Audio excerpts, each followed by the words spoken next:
আল্লাহ নবীর ইন্তেকালের আগে মদিনার মসজিদে নববী শরীফে আল্লাহ নবী হযরতে ফারুক আযম, হযরতে আবু বকর সিদ্দিক, হযরতে ফারুক আযম ওমর ইবনুল খাত্তাবকে, আল্লাহ নবী সাহাবী হযরতে আলী ইবনে আবি তালিবকে, আল্লাহ নবী কলেজার সাহাবী হযরতে বেলাল রাদিয়াল্লাহু তাআলা আনহু, হযরতে উসমান ইবনে আফফানকে ডেকে বললেন, ও সাহাবীরা, আমি নবী না জানি কবে চলে যায়। ও আমার সাহাবারা, আমি রাসূলুল্লাহ চলে যাওয়ার আগে আমি চাই আমার জন্য যে পাগল, আমি তার অন্তত হক পূরণ আদায় করলেও আমি রাসূলুল্লাহ তার জন্য কিছু দিয়ে রেখে যেতে চাই। কি ইয়া রাসূলুল্লাহ হাবিবাল্লাহ, আয় আমার সাহাবী ওমর, আমি রাসূলুল্লাহ আমার গায়ে জুব্বা মোবারকটা আমার ওয়াইসাল কারনী নামক ব্যক্তিটা আমার পাগল, আমি রাসূলুল্লাহ তাকে আমি হাদিয়া দিয়ে গেলাম। একবার জোরে বললেন না, নারে তাকবীর, নারে তাকবীর। নবীর দরবারে আসলেন না, নবী হায়াতে আছে, রাসূলুল্লাহর সঙ্গে দেখা করেননি, কিন্তু বিশ্ব নবী ভোলেননি উম্মতের মায়া রাসূলুল্লাহর অন্তরে যে আছে, থাকবে কিয়ামত পর্যন্ত নয়, কিয়ামতের পরেও বেহেশতের ভিতরেও থাকবে। জোরে বলুন। বিশ্বনবী দুনিয়া থেকে চলে যাবার আগে সাহাবায়ে কেরাম রিদওয়ানুল্লাহি তাআলা আলাইহি আজমাইন গণদের ডাকলেন, ওমর, এই আমার গায়ে জুব্বাটা আমার এক পাগল ওয়াইসকে, ওয়াইস আল কারনী, তার গোত্রের নাম হচ্ছে কারনী, কুরুনি নয়, ওয়াইস কুরুনি বলে, কুরুনি কোনো শব্দ নেই, ওয়াইস আল কারনী। এই ওয়াইস আল কারনীকে আমি রাসূলুল্লাহর বড় মহব্বত করে, আমাকে এত মহব্বত করে, আমি তার জন্য কিছু দিয়ে যেতে পারবো না, আমার গায়ের জুব্বা মোবারকটা আমি তাকে হাদিয়া দিয়ে গেলাম, পৌঁছে দিও। একবার জোরে বলো, জোরে বলতে পারেন না? নবীকে মহব্বত করে কি দিয়ে? হাদিসের হাসিয়ার ভিতরে এসেছে, কথা বুঝছেন, কিতাবের ভিতরে এসেছে রাসূলুল্লাহর এক একটা সুন্নাত তার জীবনে মাথা থেকে পায়ের তালু পর্যন্ত রাসূলুল্লাহর জীবনের টোটাল সুন্নাতগুলো তিনি এক একটা আমল করেছেন। একবার জোরে বলুন, একবার জোরে হবে না? কি সুন্নাত? যে সুন্নাতগুলো সহজ ছিল না, যে সুন্নাতগুলো সহজ নয়, আমরা তো চেটে পুটে খাওয়া, মিষ্টি খাওয়া, এই সুন্নাতগুলো আদায় করি। এই কথা বলছেন না কেন? দস্তরখানা বিছিয়ে খাওয়া, এই সুন্নাতগুলো আদায় করি। আঙুল চেটে খাওয়া, এই সুন্নাতগুলো সব খাবার দিকটা ঠিক আছে, দোয়ার দিকটা বলো বলো বলো, দোয়ার দিকটা ঠিক নেই। না ভাইজান, দোয়ার দিকটাও ঠিক আছে, 5000 দিয়েছি তো, 5000 দিতে হবে না, দাড়িটাকে দে। এই কথা বলছেন না কেন? 5000 দিয়ে কি হবে? তোর ক্যারেক্টারটা দে, ক্যারেক্টারটা যদি না দিই রাসূলকে পাবি কোত্থেকে?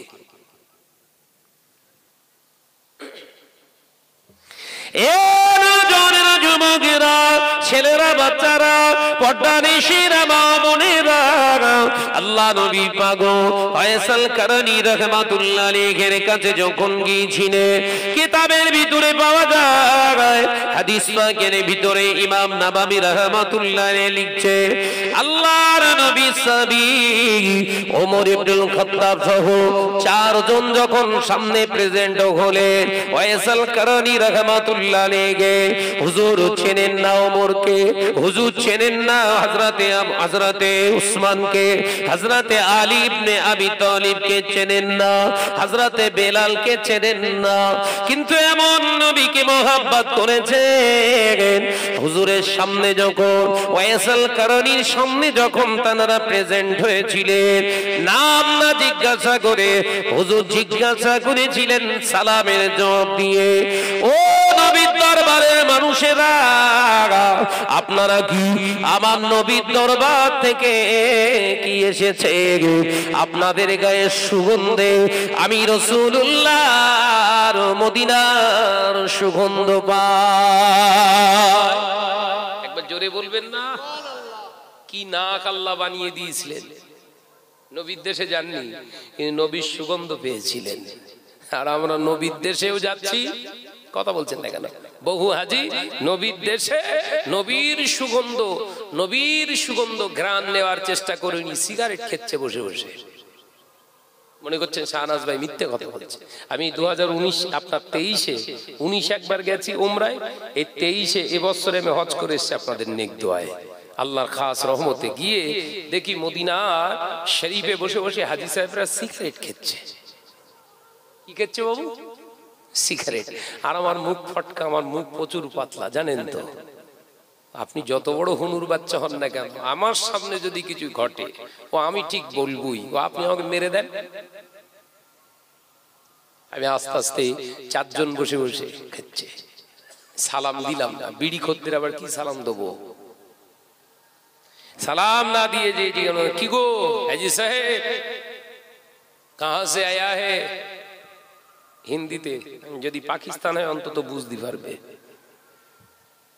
हम इंडिया से आया है। माशाल्लाह माशाल्लाह। कहाँ? इंडिया से कौन? हम वेस्ट बंगाल में आए, वेस्ट बंगाल से आया है, कलकत्ता से। माशाल्लाह, ताले तो बंगाली है। बंगाली? अपनी बंगाली है, आमियो बंगाली। ताले तो मोजे खीर बाबू। মদিনায় এসেছেন কতদিন হয়েছে? বলে আজকেই চলে যাব আমরা।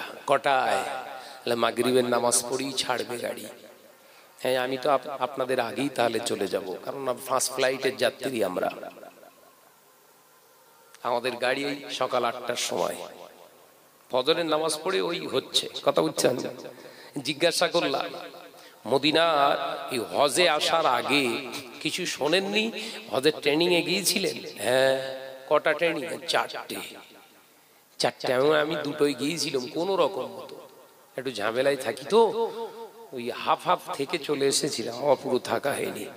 তা আপনারা 4টে ট্রেনিং নিয়েছেন? হ্যাঁ, 2টো সরকারি ভাবে নিয়েছি আর 2টো বেসরকারি। মাশাআল্লাহ। মদিনা শরীফের ফজিলত জানেন না? হ্যাঁ, একটা বলেন দিন আপনি। হাতে সিগারেট, ফজিলত বর্ণনা করছে। এই কথা বুঝতে পারছেন না? হাতে সিগারেট, ফজিলত বর্ণনা করছে মদিনার মসজিদে নববী শরীফে। ও নওজওয়ানেরা, মদিনার মসজিদে নববী শরীফে কোন মুসল্লি যদি 1 রাকাত নামাজ আদায় করে, আল্লাহ পাক খুশি হয়ে মদিনার মসজিদে নববী শরীফের বরকতে ওই হাজী সাহেবের নামামলে 50,000 রাকাতের সওয়াব দান করে দেয়। আমাকে যখনই বললেন আমিও সুবহানাল্লাহ জোরে চিৎকার মেরে বললাম সুবহানাল্লাহ।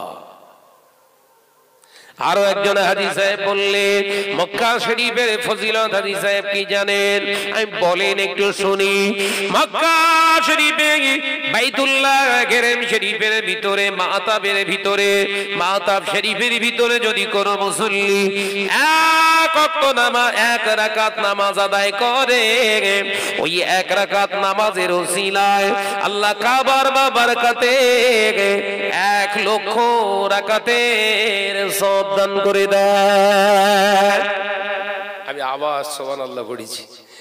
তৃতীয় জনকে আমি বললাম আর 2টো একটা বলেন। বলে আর মনে নেই। কি বলছে? আর মনে নেই। তাই আমি বললাম আমার একটা দিক মনে আছে, বলবো? আমার একটা দিক মনে আছে। এবার জোরগা ঝাপটা মারবো, বুঝতে পারিনি। বলো। আমার একটা দিক মনে আছে, বলবো? হ্যাঁ, বলেন না। হাজী সাহেব মদিনার ফজিলত যেমন 1 রাকাত নামাজ আদায় করলে 50,000 রাকাতের সওয়াব, যেমন আপনি বললেন। ও হাজী সাহেব, আমারও এটা জানাতে মদিনা শরীফে আমার রাসূলুল্লাহর বসবাসের জায়গা, আমার রাসূলুল্লাহর সাহাবায়ে কেরাম রিদওয়ানুল্লাহি তাআলা আলাইহি আজমাইন গণদের বসবাসের জায়গা। মদিনার মদিনার পাখি, মদিনার গাছ গাছালি, জন্তু জানোয়ার সবই আমার রাসূলুল্লাহর প্রতিবেশী। আল্লামা ইহিদ আল্লামা রুহুল আমিন রাহমাতুল্লাহ আলাইহি হজ্জের মাসাইলের কিতাবের ভিতরে বলেছে, বর্ণনা দান করেছে, না না মদিনা শরীফের সঙ্গে বেয়াদবি করা যাবে না, মদিনার গাছের সঙ্গে বেয়াদবি করা যাবে না, মদিনার পশু পাখির সঙ্গে বেয়াদবি করা যাবে না। মদিনার স্থানে যখন হেঁটে হেঁটে যাবে, মদিনার জমিনে জোরে জোরে পা ফেলো না, কারণ ওটা আমার নবীর দেশ, নবীর সঙ্গে বেয়াদবি হয়ে যাবে।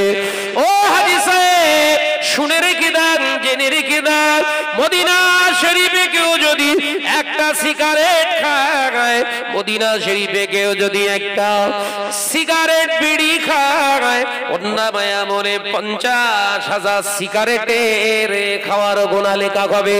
হাজী সাহেব সাথে সাথেই সিগারেটটা ফেলে দিয়ে বলছে, কি বললেন বুঝতে পারেননি? এক রাকাত নামাজের জন্য যদি 50,000 আল্লাহ পাক নেকি দান করে, একটা এখানে গুনার কাজ করবে 50,000 গুনাহ হবে। বাবাজি একটা সিগারেট খেলে 50,000 সিগারেট খাওয়ার গুনাহ হবে। হাজী সাহেবরা সাথে সাথে ভয়ে ফেলে দিয়ে বলছে, সর্বনাশ, 10 দিন অবস্থান করেছি, সব তো সিগারেটের পেছনেই চলে গেল। বিবেকের দরজা খুলে গেছে বলে, টোকা মারার লোক নেই তো, বিবেকের দরজায় নক করলে তারপর তো দরজা খুলবে, হারা নক করার লোক নেই, ও খাচ্ছে খাগে যায়, ওর কবরের হিসেব দেবে। যেমন আমাদের ভাই ভাবিদের সব অবস্থা, ভাই নামাজ পড়ছে, ভাবি নামাজ পড়ে না, পর্দা করে না, ভাই জিজ্ঞাসা করছে, হ্যাঁ ভাবি নামাজ পড়ে না, কিছু বলিস না? ও ও বলে বলে আর হয় না, আমি আর বলি না, দায়িত্ব শেষ। ভাই ওর কবরে বাস পড়বে না পড়বে না? কথা বলছেন না কেন?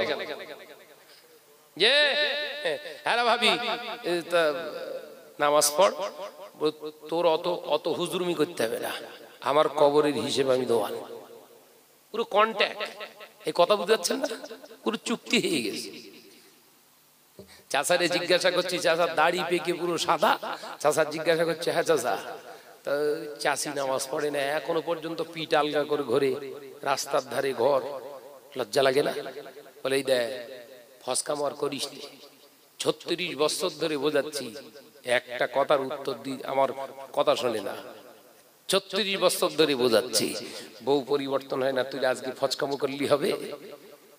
আপনার কথা শোনে না, না মিথ্যে কথা বলছেন আপনি। বলছে তোর সঙ্গে পারা যাবে না। না তুই মিথ্যা কথা বলছিস, আমি প্রমাণ করে দিচ্ছি দাদু। বল ছেলে কটা তোর? বলে 7টা ছেলে, মেয়ে 3টে, 7 আর 3 10। এরা যে বউ কথা শোনে না, 10টা বাচ্চা হয়। এই কথাটা ঠিক বলিস না ভুল বলেছি? যে স্বামীর কথা শোনে না যে বউ, ওর বাচ্চা হবে? জায়গায় ঠিক আছে, শরিয়াতের জায়গায় দুর্বল। মার কে খাবে, চাচা না চাচি? কথা বলে না তো, ওর পুরো তুলোর মতো আসাবে। বললি বলে শাহনাজ ভাই বিরাট উল্টো পাল্টা বলে। ভাই ভুল বকতিস নাকি?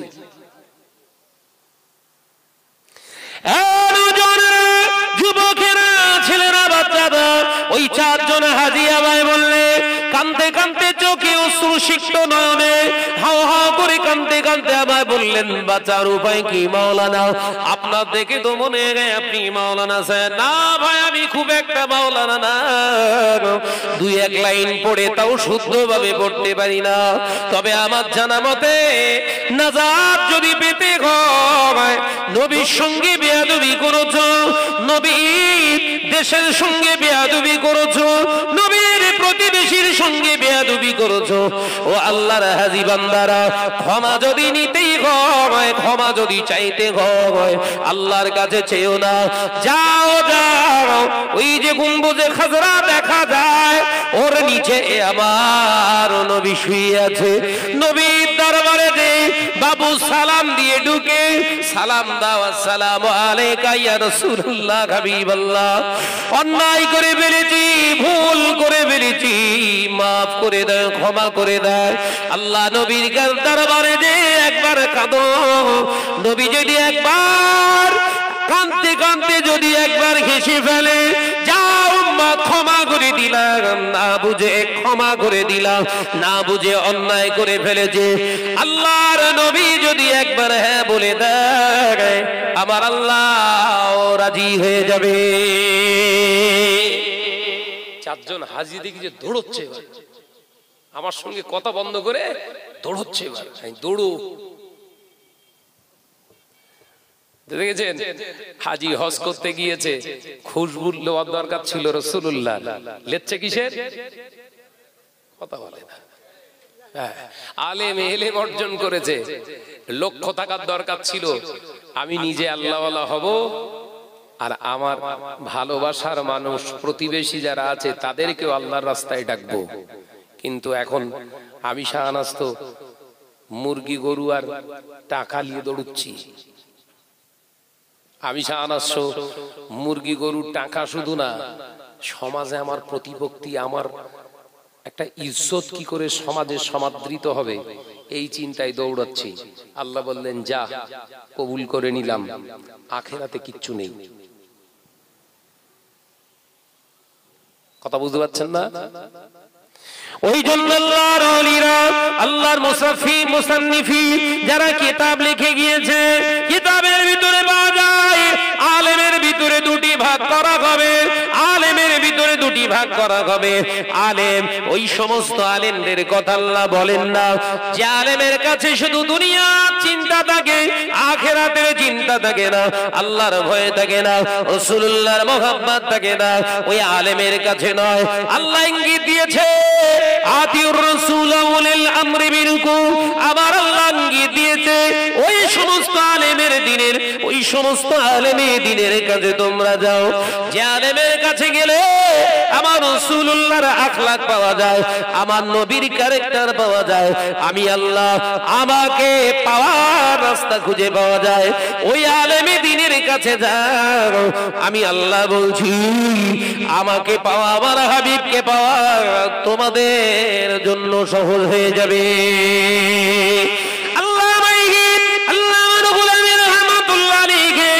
এলেম অর্জন করলেন, একটা দুটো নয়, 18,000 হাদিসের হাফেজ আল্লামা বড় মাওলানা রাহমাতুল্লাহ আলাইহি 25,000 শরীয়তের কিতাব তিনি রপ্ত করলেন। কত বড় আলেম হওয়ার পরে বিভিন্ন পীরের দরবারে গেলেন, পীরের দরবারে গিয়ে তিনি মনস্থির করতে পারলেন না, মনোভূত হতে পারলেন না, আল্লাহ রাসূলকে খুঁজে পেলেন না। হযরতে গোলাম সামদানি রাহমাতুল্লাহ আলাইহির কাছে গেলেন, বায়াত গ্রহণ করলেন, না না না হুজুর সেখানেও সঠিক জায়গা পেলেন না। আল্লাহর ওলি মুজাদ্দিদুজ জামান আমিরুশ শরিয়া আলা হযরত দাদাজান হুজুর পীর কিবলা রাহমাতুল্লাহ আলাইহির দরবারে এলেন। মুজাদ্দিদুজ জামান আল্লামা আল্লামা রুহুল আমিন রাহমাতুল্লাহ আলাইহির চেহারাটা দেখলেন, চেহারার দিকে তাকিয়ে নাম জিজ্ঞাসা করলেন না, কোথায় বাড়ি জিজ্ঞাসা করলেন না, আল্লামা হুজুর রাহমাতুল্লাহ আলাইহির চেহারার দিকে তাকিয়ে মুজাদ্দিদুজ জামান মুচকে হেসে বললেন, বাবা রুহুল আমিন, পীর ধরতে এসেছো, পীরকে পরীক্ষা করতে এসেছো বাবা। পীর দেখতে গেলে চোখের প্রয়োজন হয়, পীর পরীক্ষা করতে গেলে জ্ঞানের দরকার হয়। ও বাবা রুহুল আমিন, আল্লাহ তোমার ইলমে জাহিরি জ্ঞান দিয়েছে, ইলমে বাতিনি অর্জন করতে পারে না।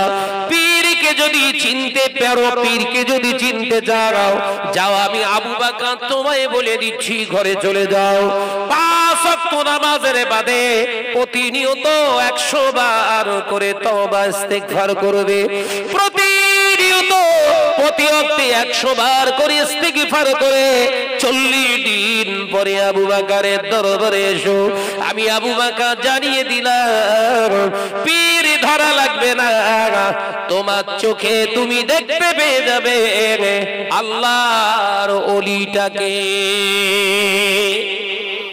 একবার জোরে হবে। আলেমের সবক দিচ্ছে তওবা। কোন আলেম? 18,000 হাদিস যার সিনার ভিতরে, 25,000 শরিয়াতের কিতাব যার সিনার ভিতরে, সেই আলেমকে সবক দিচ্ছেন মুজাদ্দিদুজ্জামান, যিনি 40টা হাদিসের কিতাবের সনদপ্রাপ্ত। আমার আলোচনা বুঝতে পারছেন তো?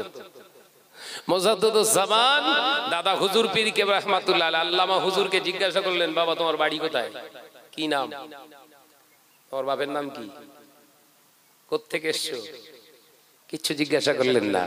উনিও আলেম আর ইনিও আলেম, দাদা হুজুর পীর কেবলাও আলেম, আল্লামা হুজুর আলেম। একজন আলেম আর একজনের কাছে এসেছে পরীক্ষা করতে, চোখ বন্ধ, জাহিরি চোখ খোলা আছে, বাতিনি চোখ বন্ধ। আর আল্লামা দাদা হুজুর পীর কেবল আল্লামা হুজুরের চেহারা দেখে বাতিনি চোখ দিয়ে টোটাল বায়োডাটাটা বলে দিলেন। একবার জোরে বলে, জোরে বললেন না? টোটাল বায়োডাটা, বাড়ি কোথায়, বাপের নাম কি, তার নাম কি, কেন এসেছো, টোটাল প্রুফটা দিয়ে বললেন যাও পীর চিনতে গেলে আগে চোখ তৈরি করো। একবার জোরে হবে না? আর আমরা ভাই সাহেব হুজুর চাচাজান হুজুরদের বিচার করি সুদখোরের বেটা।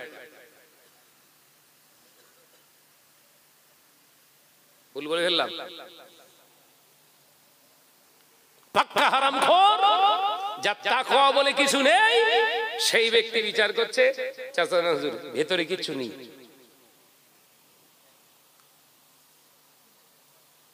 কি বলছে? ভণ্ড। কি বলছে? ওরে ভাড়ে কিচ্ছু নেই। কে বলছে? যার টাকা বেছে নেওয়ার ক্ষমতা হয় না এই ব্যক্তি। এই ব্যক্তি যখন সমাজকে বলবে আমি হক রাস্তায় আছি, আর সমাজ যদি সেই ব্যক্তিটার পেছনে ছোটে, সত্যিও জান্নাতের দিকে ছুটছে না জাহান্নামের দিকে? কথা বলছেন না কেন? নিছক চোখ বন্ধ করে বলা যায় পাক্কা জাহান্নামের দিকে ছুটছে। কারণ ওই আলেম এখনো টাকা চিনতে শিখিনি। আমি শাহনাজ, আমার হাতে হাত দিলে সুদখোরও মুসাফা করতে পারে, সোনার আংটি পরে এসে মুসাফা করছে, সেও মুসাফা করতে পারছে। কই কাইমুজ্জামান বড় হুজুর পীর কেবলার কাছে মুসাফা করতে পারতেন না? কাইমুজ্জামান হুজুর কেবলার সঙ্গে মুসাফা করতে আসলেই হুজুর রুকে দিতেন, বাবা দাঁড়াও। মনে কষ্ট পাবে, মনে কষ্ট পাবে, হুজুর কেবলার সঙ্গে সঙ্গে বলতেন বাবা মুসাফা করব, আগে নামাজি হও। একবার জোরে বলবেন না? ওই তোমার তো বলার ক্ষমতা হলো না, বলার ক্ষমতা নেই তোমার, এত বড় বড় বাতেলা কিসের? এই কথা বলছেন না? শাহনাজ যখন কস ধরে কথা বলছে, শাহনাজের গোষ্ঠী উদ্ধার করে দিচ্ছ। ইগোর লড়াই মেতেছো কেন? আল্লাহর জন্য করো। মানুষগুলোকে যদি সঠিক রাস্তায় চালনা করার সঠিক ইচ্ছা, সৎ ইচ্ছা যদি তোমার ভিতরে থাকে, মানুষগুলোকে ড্রাইভেট করছো কেন? আল্লাহ ওয়ালা আছে কিনা চলো, আমি তোমার চোখে আঙুল দিয়ে দেখাচ্ছি। ফুরফুরা দরবার শরীফে আল্লাহর ওলি এখনো হায়াতে আছে কিনা আমার সঙ্গে চলো, তোমার চোখে আঙুল দিয়ে দেখাবো। তুমি কত বড় হালাল খোর, হালালের উপরে আছো, হুজুর কেবলার সামনে গেলি এক চান্সে বলে দেবেন ইনশাআল্লাহ, আর শুধু বলবে না, তার সঙ্গে চড় ফিরি। এই কথা ঠিক না ভুল ধরে বলে? চলেন পীর আল্লামা শাহ সুফি কুতুবউদ্দিন সিদ্দিকী দাওয়াত বারকাতুহু হুজুর কেবলা হাফেজাল্লাহ হুজুর কাছে চলেন। কত বড় হালাল খোর হয়েছে একবার দেখবেন। ওখানে যাবে না, কারণ ওখানে গেলে পোড় খুলিয়ে দেবে তো তোমার। এই কথা ঠিক না ভুল ধরে বলে? নরম নরম পানা, কিচ্ছু বলে না, যাও যাও যাই যাই বলি তাই শোনে। হ্যাঁ, মাঝে মাঝে আমার একটু ফোলায়, বিরাট প্রশংসা করে, এই হচ্ছে পাকা হুজুর। তাইলে খুব দিন কতক ব্যবসা চালান। আমার কথা বুঝতে পারছেন তো? এসব কথা বলার নয়, কিন্তু বলতে হচ্ছে সমাজের সিচুয়েশন, পরিস্থিতির উপরে। এই জনসাধারণ জনসাধারণ মানুষগুলোকে ড্রাইভেট করা হচ্ছে বিভিন্ন প্রসেসিং এ। ফুরফুরা থেকে মুখ ঘোরাও, বসিরহাট দরবার থেকে মুখ ঘোরাও, মুখটা রাখবো কোথায়? আমার দিকে। কথা বুঝতে পারছেন? ফুরফুরা শরীফে কিচ্ছু নেই, বসিরহাট দরবারে কিচ্ছু নেই, আছে কোথায়? আমার কাছে। এ ধান্দাবাজ না, ধান্দাবাজ নয়। শাহনাজ বলছে, বললেই বিরাট তোমার জ্বলন ধরেছে।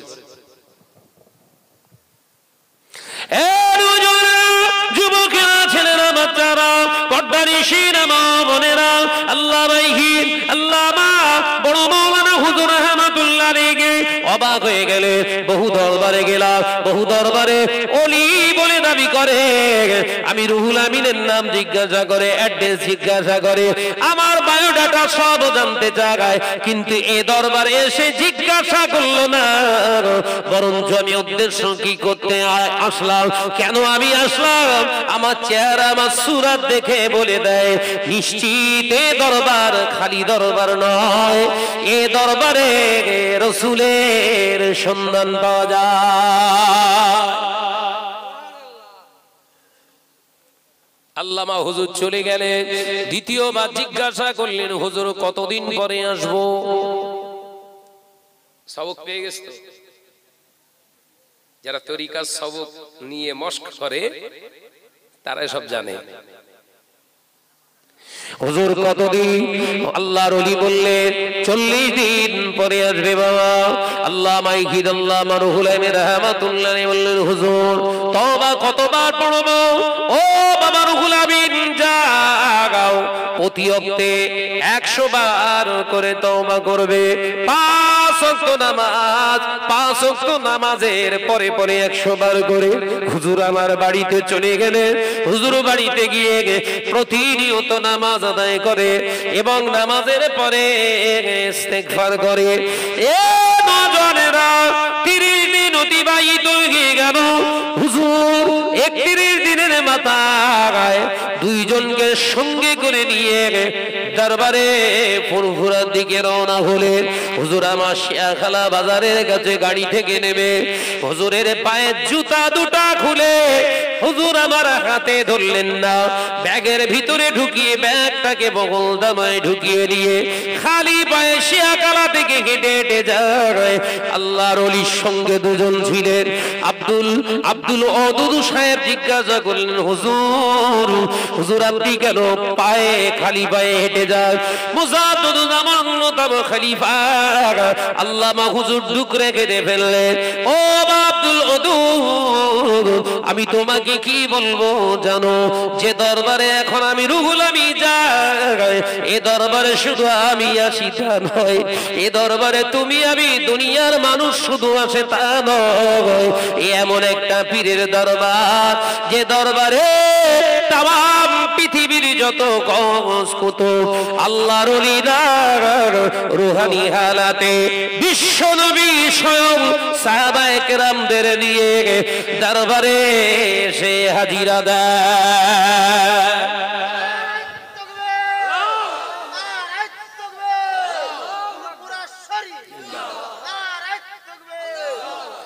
ও আব্দুল, আমি তোমাকে কি শেখাবো, কি বলবো, কি জানাবো? আমি পীরের হাতে এখনো বায়াত হইনি, পীরের হাতে এখনো বায়াত হইনি। পীরের কাছ থেকে সবক পেয়ে সবকের উপরে তরিকা মস্ক করে দেখলাম। আমি বহু দরবারে গিয়েছি, আমার রাসূলুল্লাহর দিদার পাওয়ার আশায়, রাসূলুল্লাহর খুশবু পাওয়ার আশায় কোন দরবারে খুশবু পেলাম না। আজকে 30 দিন হয়ে গেল। 31 দিনের মাথায় আমি আবু বকরের দরবারে যাচ্ছি। যে পীরের দরবারে দুনিয়ার কোন মানুষ শুধু আসে না, যে দরবারে স্বয়ং রাসূলুল্লাহ সাহাবায়ে কেরামদের নিয়ে হাজির হয়ে যায়, যে দরবারে রাসূলুল্লাহ রুহানি হালাতে আসে, ওই দরবারে আমি রুহুল আমিনের পায়ের জুতার ধুলা লেগে যাবে, বেয়াদবি হয়ে যাবে। তাই আমার জুতোটা আমি ব্যাগে করে খালি পায়ে যাচ্ছি, যাতে দরবারে ফুরফুরার কোনো বেয়াদবি না হয়। সেই আওলাদদের বিরুদ্ধে কথা বলে আবার তুমি জিন্দাবাদ দিচ্ছ, ফুরফুরা শরীফ জিন্দাবাদ। তোমার মতো গাদ্দার মুনাফিক সমাজের একটা আছে, এই কথা বলছেন না কেন?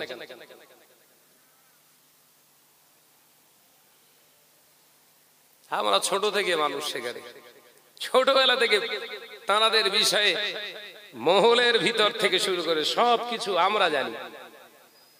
আমি আমার এখনো সাহস হলো না কোনোদিন তাঁদের এন্টি উল্টো পাল্টা কথাবার্তা বলার। তুমি দূর থেকে চাঁদ দেখতে পাচ্ছ, কথা বুঝতে পারছেন না? মানুষগুলোকে আর কত ড্রাইভেট করবে?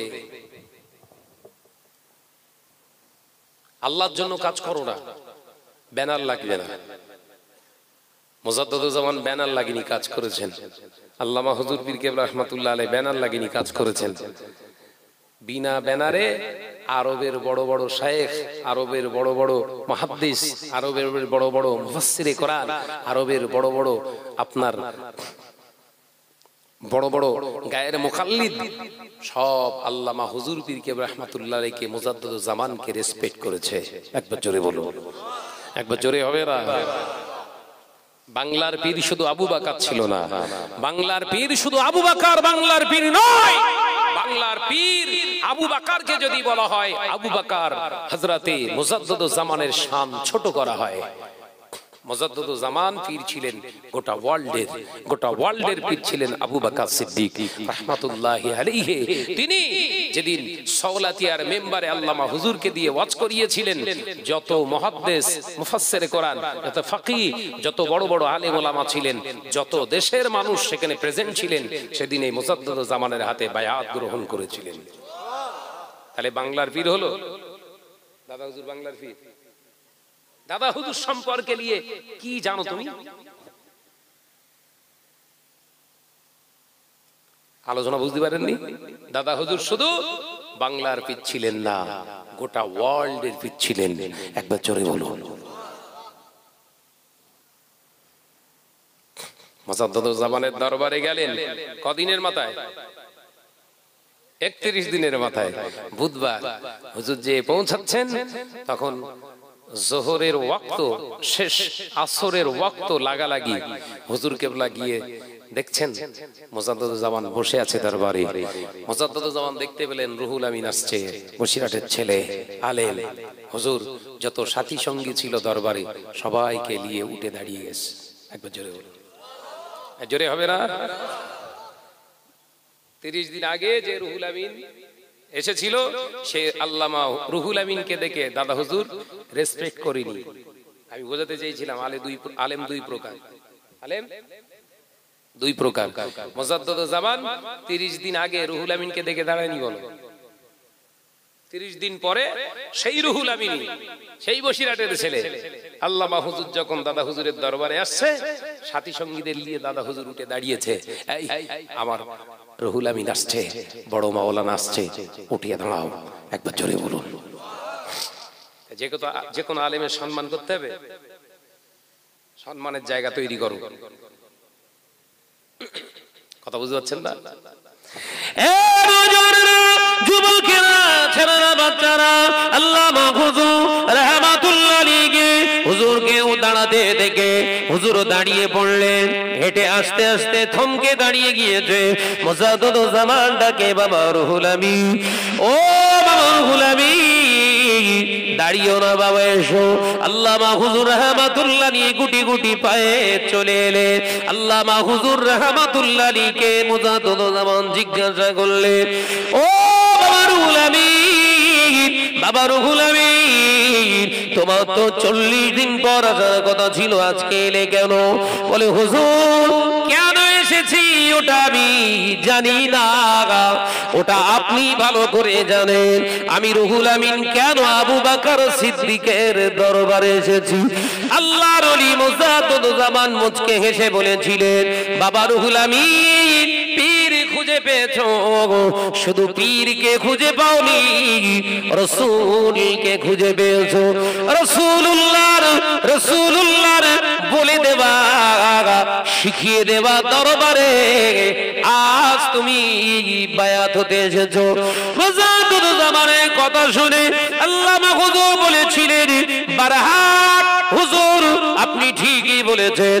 গত রাতে স্বপ্নের ভিতরে রাসূল পাক সাল্লাল্লাহু আলাইহি ওয়াসাল্লাম আমাকে জানিয়ে দেয়, এ বাবা রুহুল আমিন যাও যাও, দেরি করো না, আমার আবু বকরের হাতে বায়াত হয়ে যাও। আমার আবু বকরের হাতে বায়াত হলে আমি রাসূলুল্লাহর তুমি সন্ধান পেয়ে যাবে।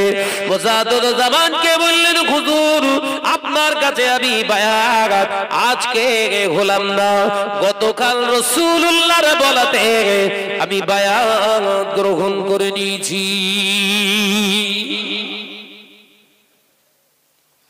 মুজাদ্দিদুজ্জামান দাদা হুজুর পীরি কেবলা হুজুর মুচকে হেসে বললেন, রাসূলুল্লাহর সন্ধান পেলে? বলে, হুজুর শুধু রাসূলের সন্ধান পাইনি, রাসূলকে সন্ধান দেওয়ার মানুষটাও খুঁজে পেয়েছি। একবার জোরে বলে। এই দুজনে আলেম তো, মুজাদ্দিদুজ্জামান আলেম, আল্লামা হুজুর আলেম। এক আলেমের কাছে রাসূলের সন্ধান নেই, কোরআন হাদিস কম আছে। কথা বলছেন না কেন? যুবকেরা, ছেলেরা, বাচ্চারা, আল্লামা হুজুর রাহমাতুল্লাহ আলাইহি ইলমিয়াত আল্লাহ কতটা দান করেছিলেন শুনে নেন। এই বাংলার জমিনে কোন মায়ের লাল, কোন মুসলমানের বেটা, কোন মুসলমানের সন্তান আলেম ছিল না যিনি সর্বপ্রথম হাদিস শরীফের বঙ্গ অনুবাদ করে। আল্লামা রুহুল আমিন রাহমাতুল্লাহ আলাইহি সেই আলেম ছিলেন যিনি বাংলার মানুষদের হাদিস শরীফকে সঠিক সুন্দর করে বুঝতে যেতে পারে, পড়তে যেতে পারে। এট পাস সর্বপ্রথম হাদিসের বঙ্গ অনুবাদ তিনি বাংলার মানুষের জন্য উপহার দান করে গেছে। আল্লামা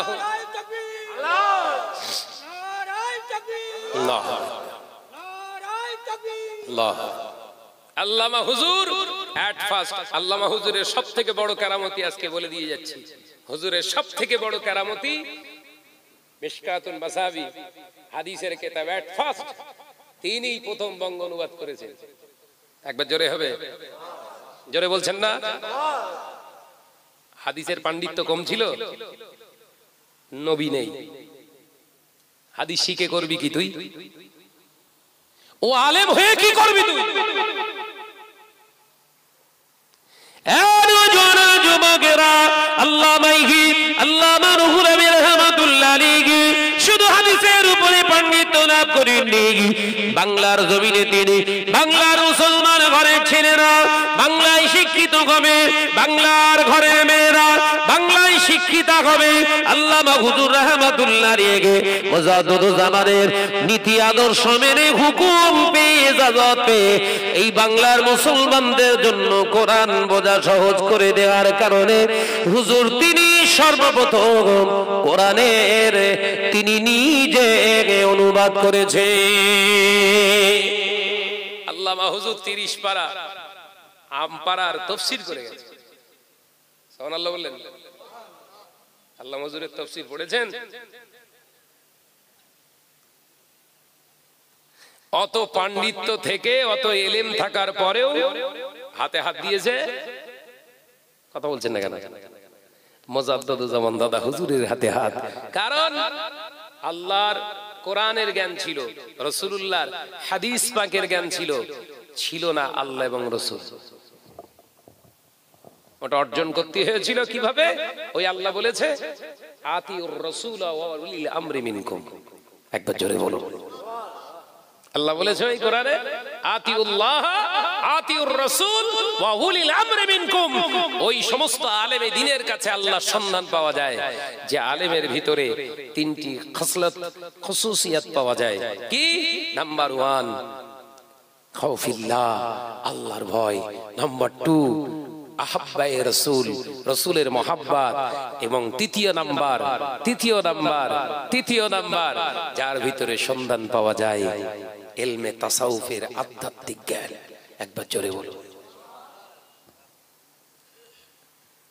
আল্লাহ সব আলেমদের সোহবতে যেতে বলিনি, সব আলেমের ওয়াজ শুনতে বলিনি। সারাদিন ওয়াজ করে করে ঘুরছি, এক ওয়াক্ত নামাজ পড়িনি। কথা হাকিকত কথা তো নাকি?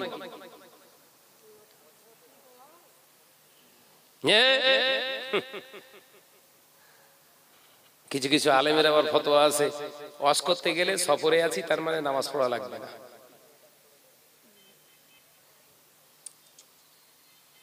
আল্লাহ এই আলেমদের কথা বলেছে যে এদের কাছে গেলে আল্লাহর সম্মান পাওয়া যায়, অত সহজ না। কোন আলেম? মুজাদ্দিদুজ্জামান আলেম, মুর্শিদ আল্লামা হুজুর আলেম। একজন আলেম আর একজন আলেমের কাছে গেলেন, চেহারা দেখলেন, বায়োডাটা বলে দিলেন, দিয়ে বললেন পীর চিনতে গেলে চোখের দরকার।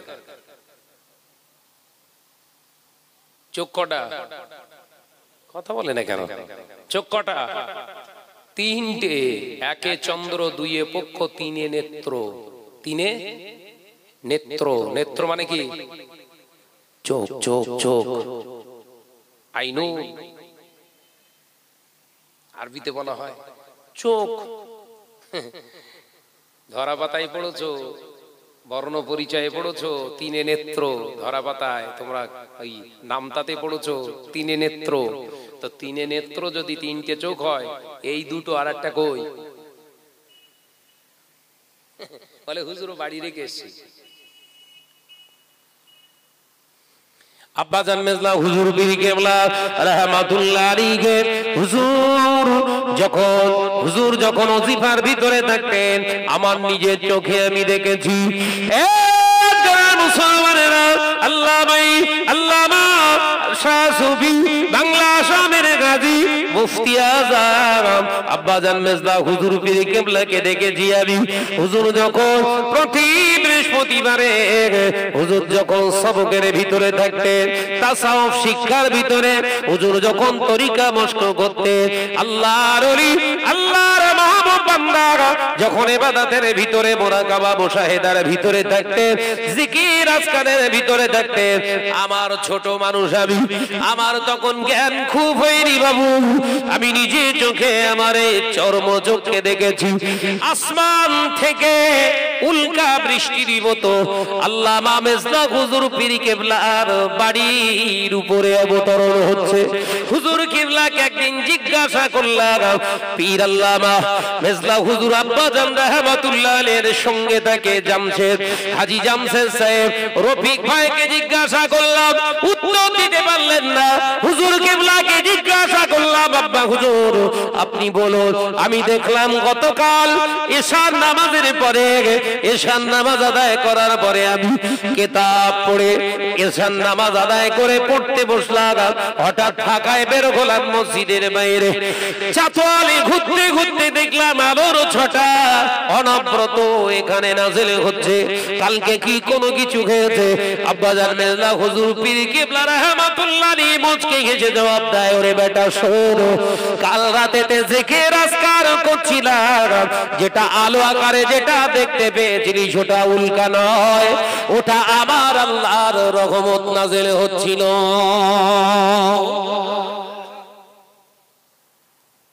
আমার নিজে চোখে দেখা। তুমি এলমের গরম দেখালি হবে না, আর কেতাবে জ্ঞান থাকতে পারে, রহমত রহমত নাজেল হয়তো তোমার এলেম থাকতে পারে। আমি সেই দেখা ছেলে, আল্লাহর ওলির কাছে থাকা ছেলে, তুমি ওলি না চোরা গলি, তোমার কথা শুনলি বোঝা যায়। এলেম থাকতে পারে তোমার, তোমার টার্গেট কোথায় ওটার আমাদের বোঝাতে হবে না, আমরা বুঝি। আল্লাহ আমাদের সকলকে বোঝার তৌফিক দেন, বলুন আমিন। জোরে বলেন আল্লাহুম্মা আমিন। মহাব্বতের সঙ্গে দরুদ আল্লাহুম্মা।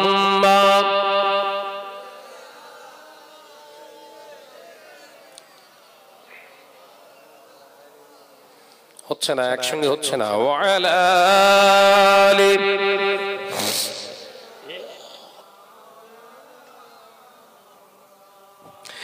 একদিন তোমারি নাম মসজিদে হবে একই দিন তোমারই নাম মসজিদে হবে তৈরি থেকো তৈরি রেখো কবরের মাল সামান। জোরে বলবেন না, নারে তাকবীর। একদিন তোমারই নাম মসজিদে হবে আল্লাহুম্মা সাল্লি আলা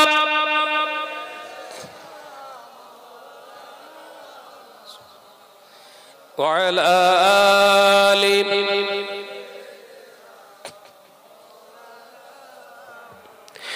বন্ধু স্বজন আত্মীয় পরিজন পরিয়ে তোমার নতুন কাফন। বন্ধু স্বজন আত্মীয় পরিজন পরিয়ে তোমার নতুন কাফন নিয়ে যাবে ওই কবরে থাকবে না কেউ আপন। একদিন তোমারই নাম মসজিদে হবে একদিন তোমারই নাম মসজিদে হবে তৈরি থেকো তৈরি রেখো কবরের মাল সামান। জোরে বললেন না, ছিল্লে বললেন না। একদিন তোমারই নাম মসজিদে হবে আল্লাহুম্মা সাল্লি আলা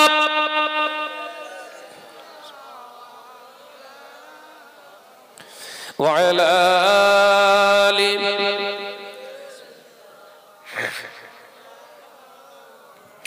টাকা কড়ি গাড়ি বাড়ি থাকবে না কেউ সঙ্গে তোমার। টাকা কড়ি গাড়ি বাড়ি থাকবে না কেউ সঙ্গে তোমার। থাকবে সেদিন সঙ্গী হয়ে নূর নবীর সুন্নাত।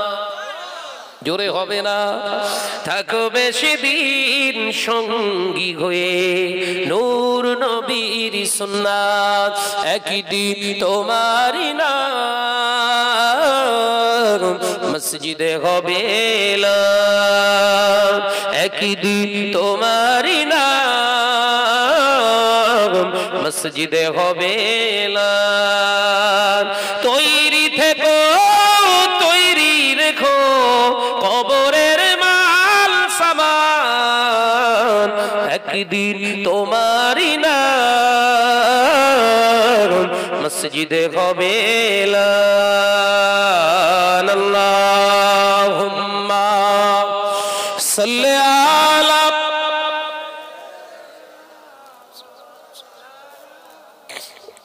ওয়া আলা আলি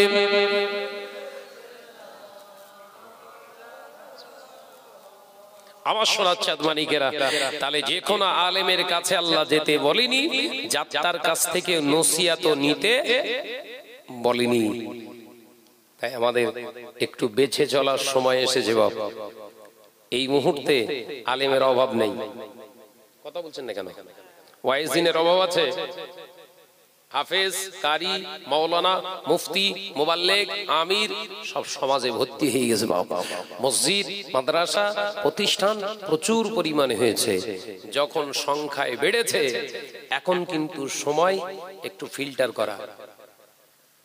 ফিল্টার করা বুঝেন? একটু ফিল্টার করতে হবে আমাকে আপনাকে, একটু সচেতন হন।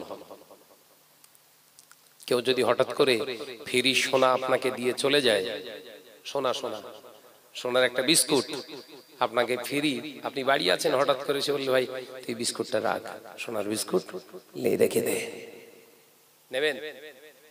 আরে সোনা তো দামি তো জিনিস। যদি লোভী হন, যদি স্বার্থপর হন, তাহলে সোনার দলাটা নেবেন। খোঁজ খবরের দরকার নেই, সোনার দলা কিনা দেখ, নিয়ে নেবেন, দেখবেন ওই যে ব্যক্তি দিয়ে গেছে ও কিন্তু আর আপনার সামনে নেই। রাত ঠিক 2-2:30টার সময় সন্দেশখালী থানা আইসি, মিনাখা থানার আইসি 4-5 গাড়ি এসে হাজির। এই ওঠ, কি আবার শুনছিলুম নাকি তোর কাছে সোনার বিস্কুট, কোত্থেকে কিনেছিস? না স্যার, আমার কাছে সোনার বিস্কুট আছে। কে বললো? কে বললো? না অমুক ভাই, শাহনাজ ভাই দিয়ে গেছে। মানে হ্যাঁ, শাহনাজ ভাই দিয়ে গেছে। কে বললো? শাহনাজ ভাই তো গিয়ে সংবাদ দিয়ে এসছে। কে সংবাদ দিয়েছে? শাহনাজ ভাই সংবাদ দিয়েছে আপনার কাছে বিস্কুট আছে, সোনার বিস্কুট। ওই তো সন্ধান দিল আমাদেরকে, নাহলে আমরা জানতো? আরে স্যার, ওই তো দিল আমার কাছে। বল ওই দিয়েছে, তার প্রুফ কি আছে? কিচ্ছু নেই। হাত কড়া কার উপর পড়বে? হাত কড়া যার কাছে মাল আছে, হাত কড়া তার নসিবই হবে। মুজাদ্দিদুজ্জামান দাদা হুজুর পীর কেবলা রাহমাতুল্লাহ আলাইহির সিলসিলাকে সামনে নিয়ে কিছু মানুষ ফ্রিতে বিস্কুট খাওয়ানোর মতো করছে। বলো, কথা বুঝতে পারছেন না? ফ্রি ফ্রি, বিরাট সুন্দর খা।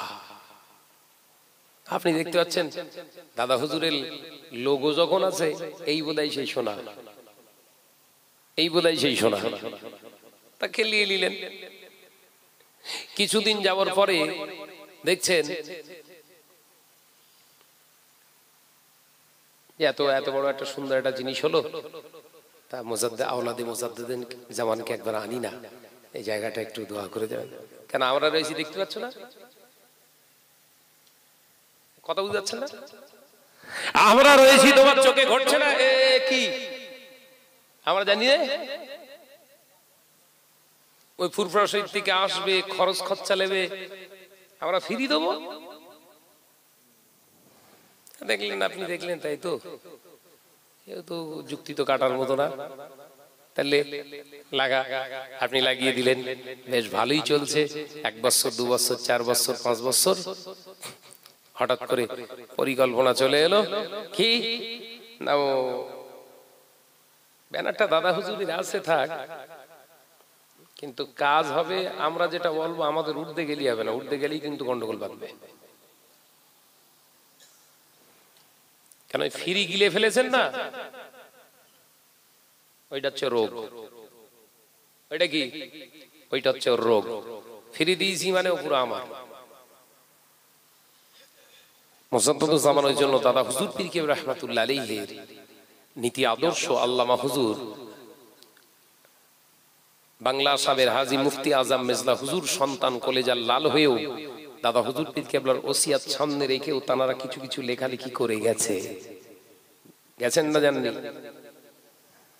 যাতে সবকিছু যেন ফ্রি দিলে লিস নে, কিছু কিছু জায়গায় না টাকা দিয়ে খরিদ করিস, অন্তত ঠকবি নি, ঠকার চান্স নেই। যুবকেরা, ছেলেরা, বাচ্চারা, আজ মুসলিম সমাজে এইরকম একটি চিন্তাধারার মানুষ আছে। মুজাদ্দিদুজ্জামান আল্লাহর ওলি ছিলেন, 5 হুজুর কেবলাও আল্লাহর ওলি ছিলেন। যারা দুনিয়া থেকে গুজরে গিয়েছে সব আল্লাহর ওলি, কিন্তু হায়াতে যারা আছে এদের ভিতরে কিছু নাই। এনারা নামে আওলাদে মুজাদ্দিদুজ্জামান, এদের ভিতরে কিছুই নাই। কিন্তু এনাদের ভিতরে যত মারা যাবে দেখতে পাবে ওই মানুষগুলো জীবিত থাকা অবস্থায় যে মানুষগুলো গীবত করেছে, তার সম্পর্কে খারাপ খারাপ মন্তব্য করেছে, ওই মানুষটা মরে যাবার পরে তার নামটা আবার এই স্টেজে নেওয়ার সময় রহমতুল্লাহি আলাইহি বলতে শুরু করবে। যাবেন কোথায়? বেঁচে থাকতে কি ছিল? কিচ্ছু নেই। আর যেই মরে গেছে রহমতুল্লাহ আলাইহি। ও আল্লাহ নবীর পাক জবানে হাদিস, আল্লাহ নবী পাক জবানে জানিয়ে দিলেন, আয়াতুন নিফাকু সালাসা ও আমার সাহাবারা আমি রাসূলুল্লাহকে সাল্লাল্লাহু আলাইহি ওয়াসাল্লাম পাক জবানে জানিয়ে দিলাম মুনাফিক ব্যক্তিটার আসল কীর্তি তো তিনটি ধরা পড়ে আমি রাসূলুল্লাহ জানিয়ে দিলাম আতুন নিফাকুস সালাসা ও আমার সাহাবারা মুনাফিক যারা হয় টুপি দেখলে চিনতে পারবে না দাড়ি দেখলে চিনতে পারবে না জুব্বা দেখলেও চিনতে পারবে না ওয়াজ নসিহত শুনলেও চিনতে পারবে না সাহাবারা তাদের তিনটি আলামত তোমরা দেখলে চিনতে পেরে যাবে যত বড় টুপি যত বড় জুব্বা যত কোরআন হাদিসের জ্ঞান রাখুক না কেন আমি রাসূলুল্লাহ তিনটি আলামত দিয়ে গেলাম আয়াতুন নিফাকুস সালাসা ওয়া মাসাবিরা এই তিনটি আলামতের ভিতরে প্রথম নাম্বার আলামত ইজা হাদাসা কাযিবা তারা যখন কথা বলবে মিথ্যার আশ্রয় নেবে মুসলিম শরীফের হাদিস বলছি বলো পাকামা মারতে আসিনি ইজা হাদাসা কাযিবা তারা যখন কথা বলবে কিসের দ্বারস্থ হবে মিথ্যার আশ্রয় মিথ্যা কথা তারা জবানে বলবে ও নওজোয়ান যুবকেরা ছেলেরা বাচ্চারা কান খুলে শুনে গিয়ে আল্লাহ নবী পাক জবানে জানিয়ে দিল ও আমার সাহাবারা আমি রাসূলুল্লাহকে সাল্লাল্লাহু আলাইহি ওয়াসাল্লাম পাক জবানে জানিয়ে দিলাম শুধু মিথ্যা কথা নয় ও আমার সাহাবারা আমি নবী জানিয়ে দিলাম পৃথিবীর জমিনে যখন ইজা আখলাফা ওয়াদা আমি রাসূল পাক সাল্লাল্লাহু আলাইহি ওয়াসাল্লাম জানিয়ে দিলাম তারা যখন সমাজে ওয়াদা করবে ওয়াদাটাকে আবার মানুষের কাছ থেকে ফিরিয়ে নেবে ওয়াদা খেলাফ করবে আমি রাসূলুল্লাহ জানিয়ে দিলাম মুনাফিক যারা হবে পৃথিবীর জমিনে তারা ওয়াদা করে ওয়াদা খেলাফ করবে আমি সারা বলবো মসজিদ বানাবো টাকা দাও সবাই আপনারা টাকা দেবেন মসজিদ বানাবো না মসজিদের বদলে সেটা জনহিত করে কাজ হবে কিন্তু মসজিদের পরিবর্তে অন্য কাজ দেখিয়ে দেব এটা কি ওয়াদা খেলাফ নয় জোরে বলেন ওয়াদা খেলাফ আল্লাহ রাসূল বললেন মুনাফিক ভাই আমার রাগ করলে হবে না বলো আমার কাছে হাদিস পাক আছে আমি জানি হয়তো কিতাব দেখতে চাইবে কেউ ওই জন্য পুরো পকেটে ঘুরি এখন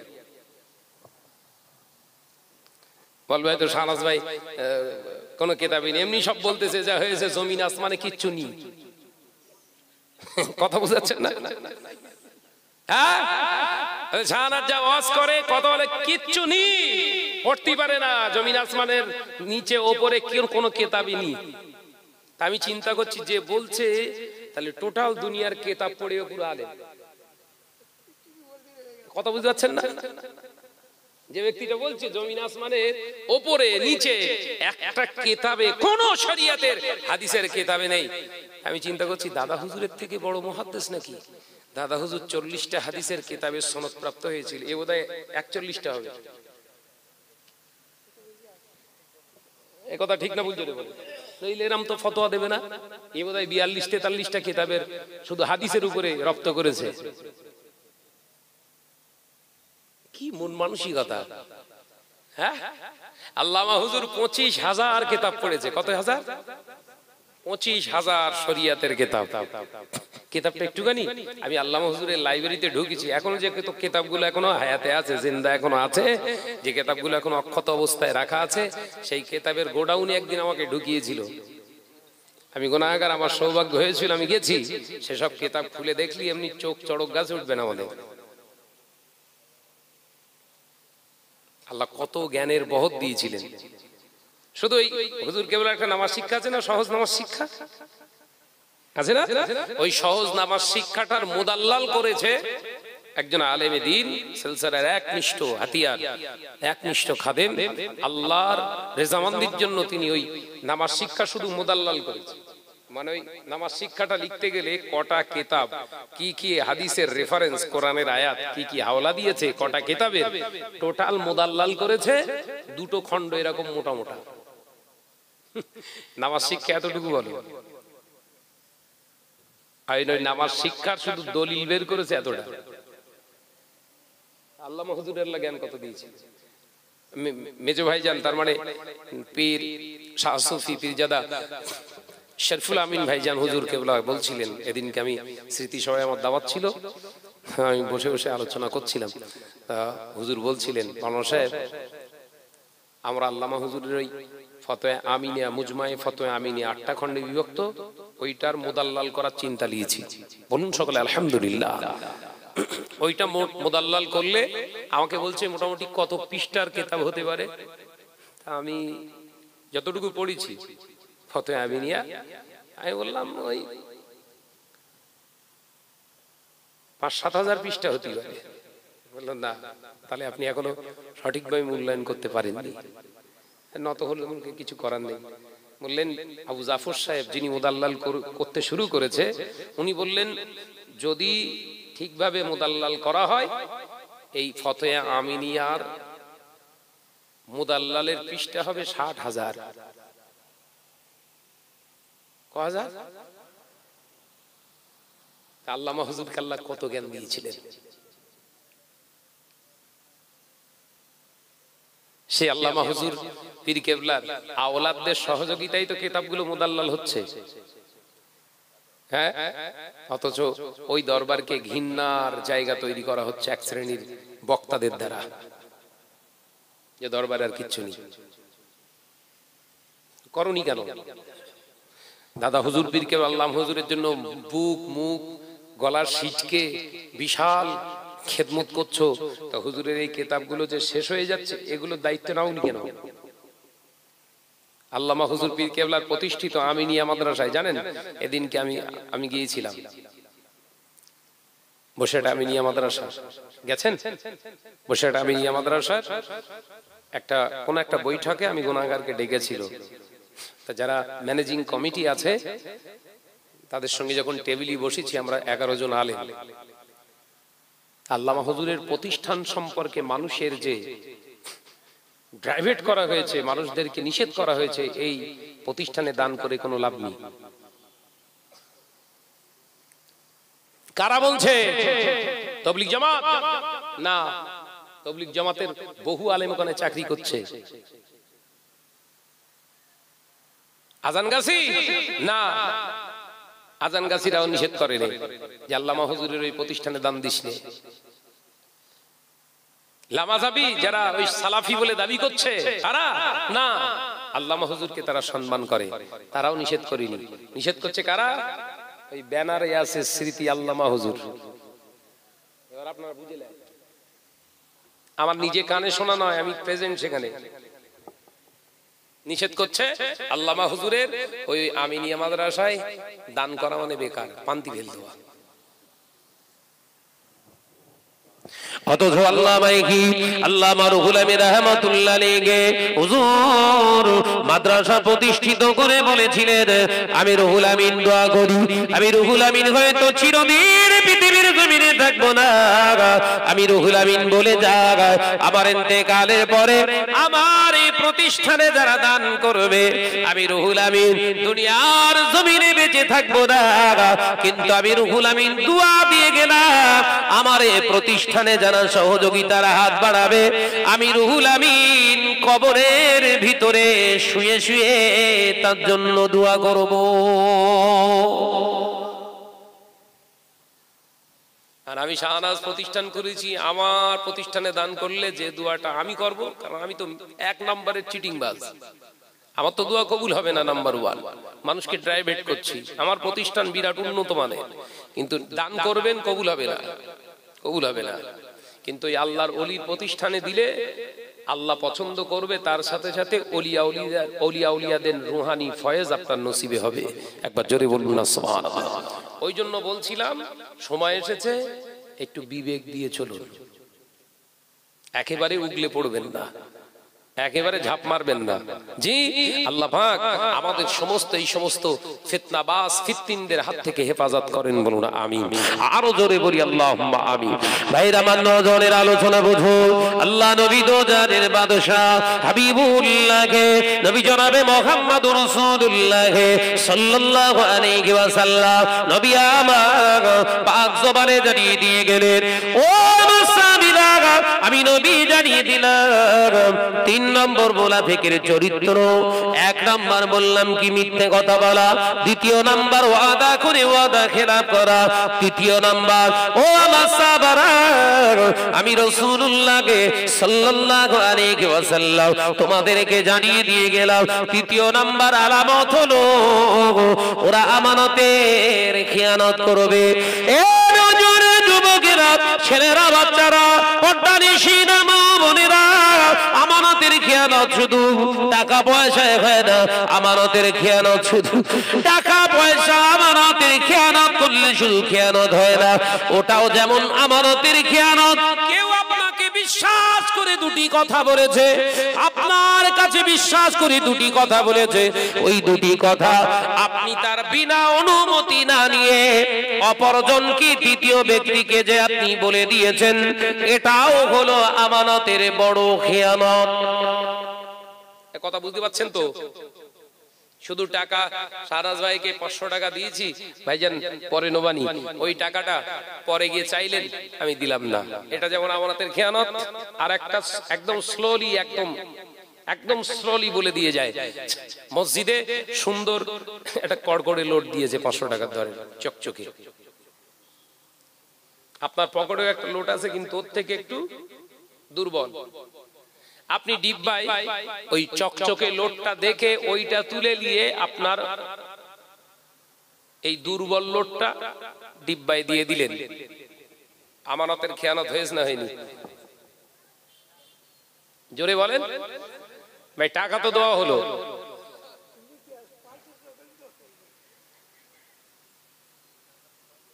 ওলি হওয়া তো সহজ, শুধু জেকের করলেই হবে? বাংলাদেশের তো সে জেকের আর বলে লাভ নেই, একদম ওপরে ওঠে।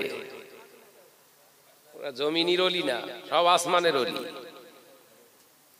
দেখেননি ভিডিও ঘুরে জেকের করতে করতে বাঁশ বেয়ে ওপর উঠে সোজা পীরের মাথার উপরে ঝাঁপ। জেকের আর করবি? হ্যাঁ, একথা ঠিক না? খুব জোরে বলেন না। একজন জেকের করতে করতে ওই দিক থেকে লাফ মেরে ওখান থেকে ডিগবাজি মেরে উপরে, তোর ভোল দিয়ে শিখেছ করতে গেরা, ওখান থেকে ভোল মেরে উপরে উঠে এসে পীর এরম নিচে বসেছিল চেয়ারে বসে আছে, আর ও 2 ধাপ থেকে পীরের 2 কাঁধের উপর দিয়ে পা দিয়ে ঝুলকে দিয়ে মাথা ধরে আল্লাহ আল্লাহ। এই ভিডিওটা দেখেননি? শয়তান পর্যন্ত বলছে আল্লাহ, এই কি ধরনের জিকির, তো ইরাম জিকির তো আমি জীবনে দেখিনি। কত রকম শয়তানি চলছে দুনিয়ায়। হ্যাঁ, সাবধান হন। আলেম বেড়েছে, ওয়াইজিন বেড়েছে, জাকিরিন বেড়েছে, সব কিন্তু সমান নয়, সব কিন্তু সমান নয়। ও নজনেরা, যুবকেরা, ছেলেরা, বাচ্চারা, আলোচনা বোঝাচ্ছিল আল্লাহ নবী দোজাহানের বাদশা হাবিবুল্লাহকে নবী জনাবে মুহাম্মদুর রাসূলুল্লাহ সাল্লাল্লাহু আলাইহি ওয়াসাল্লাম পাক জবানে জানালেন, ও বাবা সাহাবীরা আমি রাসূলুল্লাহকে সাল্লাল্লাহু আলাইহি ওয়াসাল্লাম জানিয়ে দিলাম আমানতের খেয়ানত শুধু কারোর কথা কারোর সঙ্গে বিনা পারমিশনে বলে দেওয়াটা, এটা যেমন আমানতের খেয়ানত। বিবিকে রেখে কোন স্বামী কোন জায়গায় যদি কাজে চলে যায়, রুটি রুজির জন্য কাজে চলে যায়, স্বামীর অনুপস্থিতিতে বিবি যদি অন্য কারোর সঙ্গে অবৈধভাবে কথাবার্তা মেলামেশা করে, এটা হলো আমানতের খেয়ানত। ও বাবা সাহাবীরা আমি রাসূলুল্লাহকে সাল্লাল্লাহু আলাইহি ওয়াসাল্লাম পাক জবানে জানিয়ে দিলাম, নামাজ থাকবে উম্মতের, রোজা থাকবে উম্মতের, হজ থাকবে উম্মতের, যাকাত থাকবে উম্মতের, আমানতের কোনো আমানত থাকবে না, আমানত উঠে যাবে। ও আমার সাহাবীরা, আমানতের খিয়ানত করবে উম্মত। এমন একটা দিন আসবে, সময় আসবে, যেদিনে ঘন ঘন মসজিদ নির্মাণ করবে। ও আমার সাহাবীরা, ঘন ঘন মসজিদ গুলো হবে। শুধু তাই নয়, মসজিদ গুলো বিরাট বড় বড় আলিশান মসজিদ বানানো হবে। আমার উম্মতের টাকার অভাব হবে না, আমার উম্মত মসজিদ নির্মাণ করবে। মসজিদ গুলো বিরাট আলিশান আলিশান মসজিদ হবে। মসজিদ ভর্তি মুসল্লি হাজির হবে, মসজিদে মুসল্লি ভর্তি হয়ে যাবে, ইমানদার খুঁজে পাওয়া যাবে না। আমার আলোচনা বুঝতে পারছেন তো নাকি? নামাজে ভাই তাহলে নামাজ পড়তেছ কারা?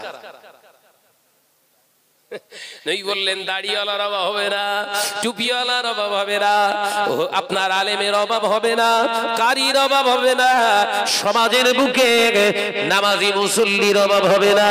মসজিদগুলো হবে অতি কারুকার্যময়, সুন্দর সুন্দর মসজিদ নির্মাণ করা হবে। ও আমার সাহাবীরা, আমি রাসূলুল্লাহ জানিয়ে দিলাম, মসজিদে নামাজ পড়বে জাম করে, ভিড় করে গ্যাদারিং হবে মসজিদ।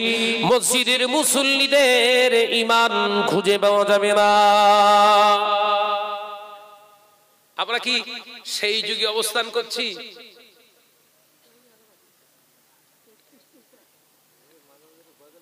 কথা বুঝাচ্ছেন না?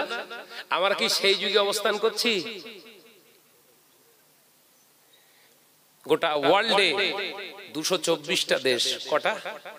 এখান থেকে আরো ক্লিয়ার করে দিচ্ছি আমি, 224টা দেশ।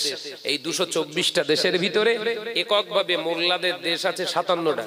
কটা?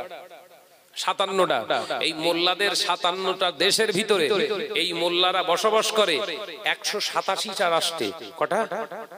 187টা দেশে মুসলমান বসবাস করে। 224টা ওয়ার্ল্ড স্টেট আছে। এই স্টেটে 187টা স্টেটে মুসলিম বসবাস করে। বাবাজি, শুধু এই মোল্লাদের দেশ আছে 57টা, অথচ মার খাচ্ছে কারা?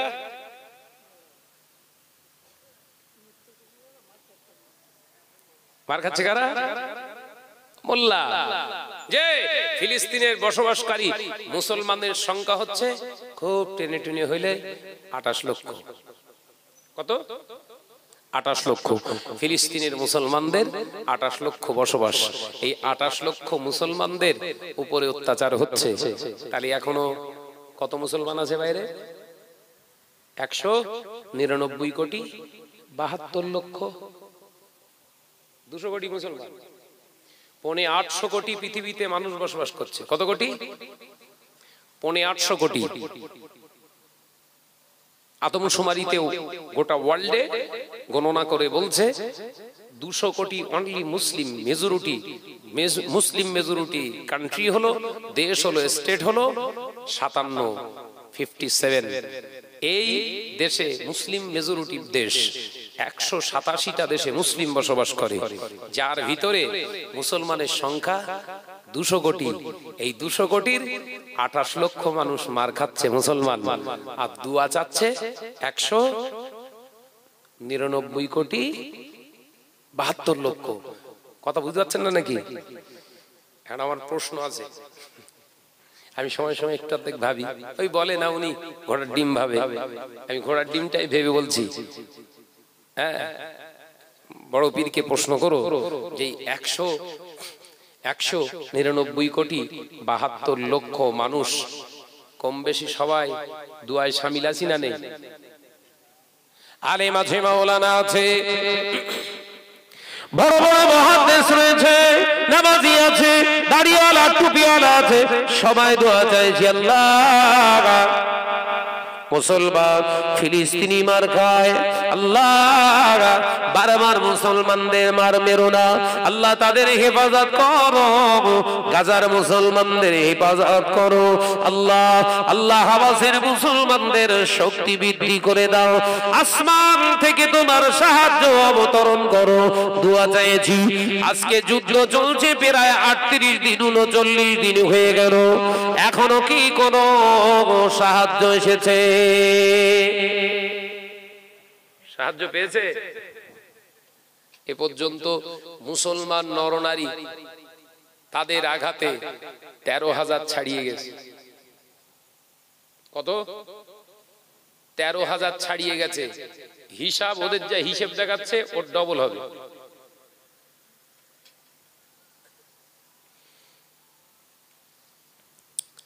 এই 13,000 মুসলমান নরনারী মারা গেল, শিশু বেশি নারী বেশি মারা গেল তারা।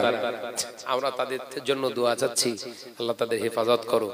একজন ফিলিস্তিনি শিশুকে প্রশ্ন করা হলো, ওই 12-13 বছর বয়স, তোমরা নামাজ পড়তে পারছো? বলে হ্যাঁ। ক ওয়াক্ত? 6 ওয়াক্ত। ক ওয়াক্ত নামাজ পড়ে? 6 ওয়াক্ত নামাজ আদায় করি আমরা। তাকে বলা হলো কিসের নামাজ? যিনি প্রশ্ন করেছিলেন মনে করেছিলেন হয়তো তাহাজ্জুদের নামাজ আদায় করেন। না না না, তিনি পরিষ্কার জানিয়ে দিলেন আমরা 6 ওয়াক্ত নামাজ পড়ি, তাহাজ্জুদের নামাজ আমরা পড়তে পারি না। হুইসেল বেজে ওঠে, বোমের আওয়াজে আমরা তাহাজ্জুদ পড়তে পারি না। কিন্তু পরের দিন জোহরের নামাজের পরে আরো একটা নামাজ পড়ি, সেটার নাম হলো জানাজা নামাজ। কি নামাজ বেশি পড়ছে? আলেমেরা দোয়া চাচ্ছি আল্লাহ গায়বী মদদ দাও, হাফেজেরা দোয়া চাচ্ছি আল্লাহ গায়বী মদদ দাও, মুবাল্লিগেরা দোয়া চাচ্ছি আল্লাহ গায়বী মদদ দাও, ওয়াইজিনেরা দোয়া চাচ্ছি আল্লাহ গায়বী মদদ দাও। সবাই দোয়া চাইছি। কাবা বাইতুল্লাহর ইমামেরাও দোয়া যাচ্ছে, মসজিদে নববী শরীফের ইমামেরাও দোয়া যাচ্ছে আমরা। এ যুবকেরা, বদরের ময়দানে 313 জন মুসলমান দাঁড়িয়ে গিয়েছে জিহাদের ময়দানে। কুফারে কুরাইশেরা 3 গুণ বেশি সৈন্য কাফের হাতে অস্ত্র নিয়ে দাঁড়িয়ে বললেন।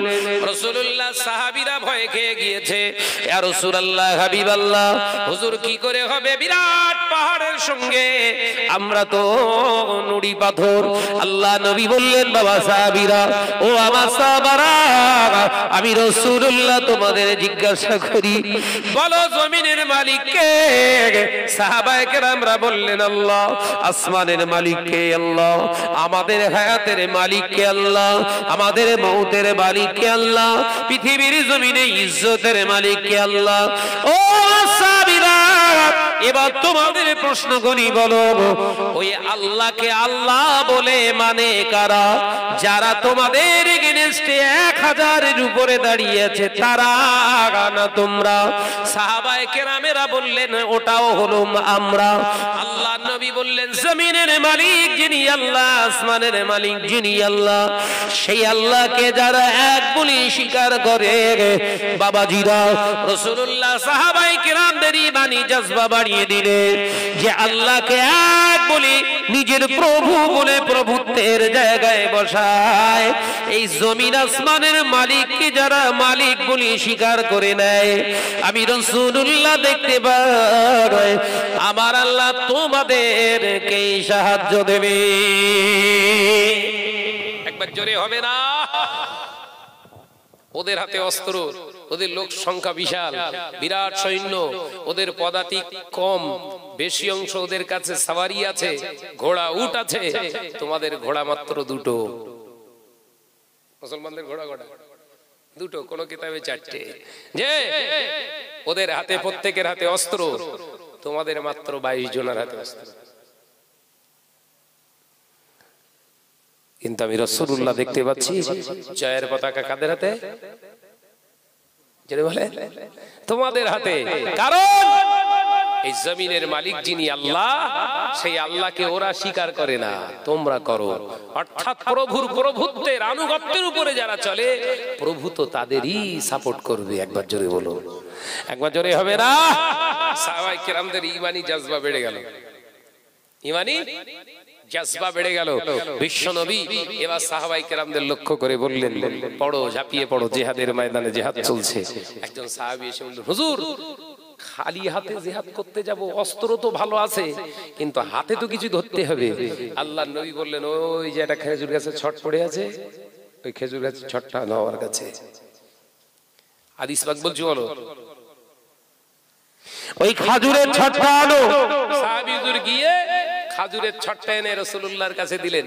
হুজুর আকরাম সাল্লাল্লাহু আলাইহি ওয়াসাল্লাম খাজুরের পাতাগুলো ভালো করে ছুঁড়ে পরিষ্কার করে মাথাটা ভেঙে, এই লাও, এই হচ্ছে তোমার অস্ত্র। একবার জোরে বলে, একবার জোরে হবে না? যুবকেরা, ছেলেরা, বাচ্চারা, গাজওয়ে বাদর লক্ষ্য করা যায়। ওই সাহাবী হুজুর যার আঘাত করেছিলেন, প্রত্যেকে একটা করে আঘাতে কাফের গুলো জাহান্নামের খোরাক হয়ে গিয়েছিল। জোরে বলুন সুবহানাল্লাহ। এই নওজওয়ানেরা জিহাদের ময়দানে জিহাদ শেষ হয়ে যাওয়ার পরে রাসূলুল্লাহ করে যারা সাহাবীরা রাসূলুল্লাহর কাছে এসে দাঁড়ালেন। আল্লাহ নবী মুচকে হেসে বললেন, বাবা সাহাবীরা, আল্লাহ বিজয়ের পতাকা কাদের হাতে দিল? ইয়া রাসূলুল্লাহ, আমাদের হাতে। আল্লাহ নবী বললেন, সংখ্যা কাদের বেশি ছিল? ওদের। সংখ্যা কাদের কম ছিল? আমাদের। ইয়া রাসূলুল্লাহ, হাবিবাল্লাহ, হুজুর তবে আমাদের 14 জন ভাই দুনিয়া ছেড়েছে। আল্লাহ নবী বললেন, বাবা সাহাবীরা, শুনে রেখে দাও, তামির কে লিয়ে তাকরীর লাজিমি है। ও আমার সাহাবীরা, কোনো কিছু তৈরি করার জন্য, কোনো কিছু করার জন্য ভাঙার প্রয়োজন আছে, তবে যেটা ভাঙে ওর মর্যাদাটা ভাঙা হয় না, বরঞ্চ সেটা হয় ভালো। 14 জনের বিনিময়ে আজকে যে জয়টা আল্লাহ দিয়েছে, এই জয়ের পতাকা উড়বে কিয়ামত পর্যন্ত। আল্লাহ পাক ওয়াদা করেছে। ও আমার সাহাবারা, শুনে রেখে দাও, আজকে তোমরা শুধু এককভাবে জিহাদ করনি, আল্লাহ পাক আল্লাহ তাআলাকে তোমরা আল্লাহ বলে স্বীকার করার কারণে, আল্লাহকে ভয় করার কারণে, আল্লাহকে এক বলে মেনে চলার কারণে আমার আল্লাহ পাক আসমানি ফেরেশতাদের নামিয়ে তোমাদের কাজটা তাদের হাত দিয়ে আল্লাহ করিয়েছে। ওখান থেকে ফিরে আসেন গাজার মুসলমান, তার সঙ্গে আমরা দোয়া করেছে 313, হেরে গেছে 1000। দোয়া করছি 199, 72। জিতে যাচ্ছে কারা? মার খাচ্ছে কারা? হিসেব বুঝতে পেরেছেন নাকি? এবার হাদিসে ফিরে আসুন। ভাইরা, আমার নওজওয়ানেরা, যুবকেরা, ছেলেরা, বাচ্চারা, পর্দানিশিনা মা ও বোনেরা, আল্লাহ নবী পাক জবানে জানিয়ে দিলেন, সুদখোরের নামাজ আল্লাহর দরবারে কবুল হয় না, সুদখোরের রোজা আল্লাহর দরবারে কবুল হয় না, সুদখোরের হজ আল্লাহর দরবারে কবুল হয় না। সুদখোর, মিথ্যুক যদি আল্লাহর কাছে দোয়া চায়, ওই দোয়া আল্লাহ কবুল করেন না। এ সোনামানিকেরা, নওজওয়ানেরা, যুবকেরা, একটু আগে আরেকটি হাদিস বর্ণনা করেছি আমি। মুনাফিক মুসলমান যারা হয়, তাদের ভিতরে 3টি বৈশিষ্ট্য দেখা যায়। ও নওজওয়ানেরা, 1 নাম্বার হলো মিথ্যুক, 2 নাম্বার হলো ওয়াদা খেলাপকারী, 3 নাম্বার আমানতের খেয়ানতদার। ও বাবাজিরা, আমি শাহনাজ ভাই আপনাদের বলে যাক, এবার বলুন, আল্লাহ কি সত্যি আমাদের দোয়া কবুল করবেন? যদি আমরা প্রকৃতপক্ষে মুসলমান হতাম, আমাদের দোয়া আল্লাহ ফেরাতে পারতেন না। আমরা মুসলমান, আমাদের কাছে মিথ্যা পাওয়া যায়, আমরা মুসলমান, আমাদের কাছে চটকদারি পাওয়া যায়, আমরা মুসলমান, আমাদের কাছে পরনিন্দা পাওয়া যায়, আমরা মুসলমান, আমাদের কাছে চগলখড়ি পাওয়া যায়, আমরা মুসলমান, আমাদের কাছে আমানতের খেয়ানতের মাল পাওয়া যায়। আমরা কোন দিক থেকে আল্লাহ দরবারে দোয়া করলে কবুল হবে? এবার বলুন। সত্যি অর্থে যদি ফিলিস্তিনের উপকার আমাদের করতে হয় দুয়ার মাধ্যমে। জিহাদের ময়দানে তো আমরা যেতে পারবো না, পারমিশন দেবে না। পারমিশনের সেই রকম সিস্টেম থাকলে কেউ যেত আর না যেত, আমি শাহনাজ আগে চলে যেত, এই জজবা আমার ভিতরে আছে। কিন্তু সেসব নেই, সিস্টেম বন্ধ টোটাল। কিন্তু একটা সিস্টেমের দরজা খোলা আছে না নাই? আল্লাহ রাসূল বললেন দোয়া হলো ইবাদতের মস্তিষ্ক। একবার জোরে বলেন, একবার জোরে বলছেন না? রাসূল বললেন দোয়া দোয়া ইবাদতের মস্তিষ্ক। যে তাহলে দোয়াটা দুয়ার মতো হলে তবেই তো হবে নাকি? দেনে ওয়ালা মौजूद है, लेने वाला नहीं, नूरे तजल्ली जाहिर है मगर मूसा नहीं। मूसा अलैहिस सालाम নবী ছিলেন, কিন্তু আল্লাহকে দেখতে চেয়েছিলেন, ইচ্ছা প্রকাশ করলেন। আল্লাহ বললেন পারবে না मूसा, পারবে না, তোমার সে চোখ নেই, আমি আল্লাহ দেইনি তো, আমি তো জানি তো তোমার কি চোখ। কিন্তু मूसा তো ছাড়বে না,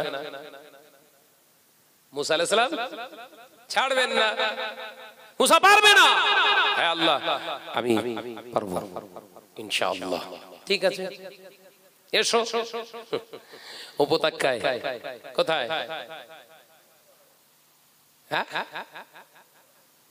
তুর পাহাড়ের উপত্যকায়, তিয়া তিয়া তিয়া প্রান্তরে উপত্যকায়, তিয়া উপত্যকায় मूसा আলাইহিস সালামকে আল্লাহ ডাকলেন, এসো। मूसा আলাইহিস সালাম এলেন, প্রস্তুত? হ্যাঁ আল্লাহ আমি প্রস্তুত। আল্লাহ বললেন আমি না, আমি না, আমার ৭০,০০০ নূরের পর্দা থেকে নূরের একটুখানি ঝলকানি ছটরা একটু দিলাম, দেখো দিন সহ্য হয় কি?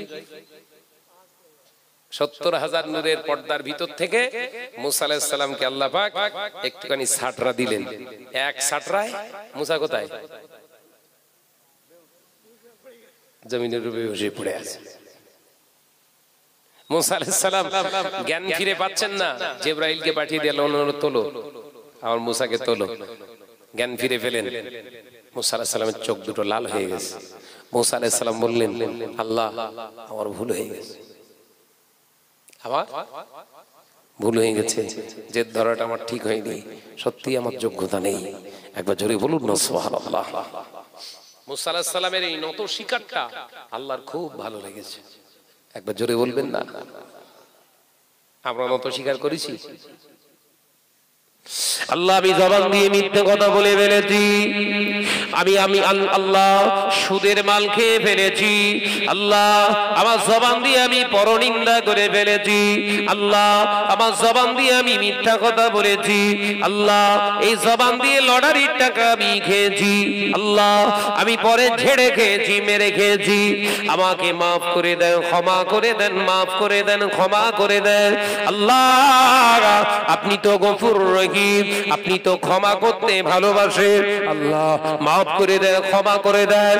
এ দুজনেরা, যুবকেরা, ছেলেরা, বাচ্চারা, পর্দানিশিনা মা ও বোনেরা, তুবু ইলাল্লাহি তাওবাতান নাসুহা, ওই তওবাটা একদিনের জন্য তওবা হবে না, তওবা একবার হবে, প্রতিজ্ঞা হবে, মওতের আগ পর্যন্ত ওই গুনাহ, ওই কাজ আমার দ্বারা আর কোনোদিন হবে না। এই রকম তওবা ইস্তিগফার করে একবার ফিলিস্তিনের মুসলমান, গাজার মুসলমানদের জন্য দোয়া চেয়ে দেখুন, আমার আল্লাহ অবশ্যই সাহায্য পাঠিয়ে দেবে। কিন্তু আমরা জুম্মায় দোয়া চাচ্ছি, ইমাম সাহেবের চোখে পানি, আমারও চোখে পানি, মুসল্লিদের সকলের চোখে পানি। খোঁজ নিয়ে দেখছি বিশ্বকাপ খেলা চলে, ৬ মারলে হাসে। কথা বলছেন না কেন? এই জওয়ান ছেলেরা, বিশ্বকাপ খেলা চলছে, এদিকে ফিলিস্তিনের জন্য কাঁদছে, আবার ৬ যেন মনে হচ্ছে জিহাদের ময়দানে ওর বাপ আছে, ইডেন গার্ডেনে ওর যেন বাপ আছে। এক বলে দরকার ৪, এক বলে ৪ রান দরকার। যে ব্যাট করছে খেলোয়াড়, ওর যত না টেনশন হয় সলিমুদ্দিনের ব্যাটার তার থেকে ১০ গুণ টেনশন বেশি। মাঠে খেলা করছে, ওর ঘাম নি, এর কপাল দিয়ে ঘাম টুপিয়ে পড়তেছে। এই দোয়া করলে গাজায় নাকি আল্লাহ সাহায্য দেবে।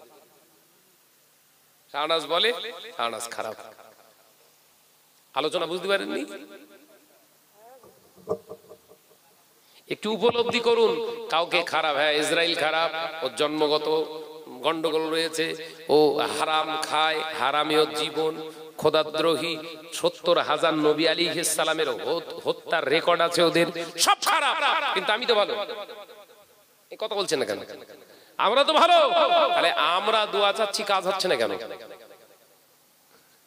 শুধু ওরা খারাপ না, শুধু ইসরায়েল খারাপ না, আমরাও ভেতরে ভেতরে খারাপ। আমাদের ওপরটা ভালো, স্যাম্পেল গুলো খুব ভালো, ভেতরে খারাপ। এই ভেতরের খসলত গুলো চেঞ্জ করতে হবে। এই কথা ঠিক না ভুল জোরে বলেন?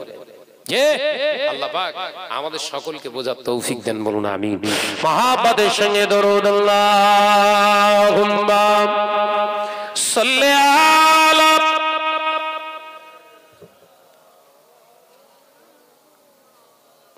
একটু আওয়াজ দাও, আওয়াজ দাও।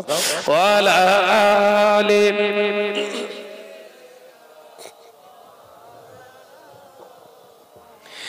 ওই পাহাড়কে যদি প্রশ্ন করো, সৃজন করেছে কে তোমাকে, ভাষাহীনাকে জবাব পাবে আমার প্রভু সে যে আল্লাহ মহান।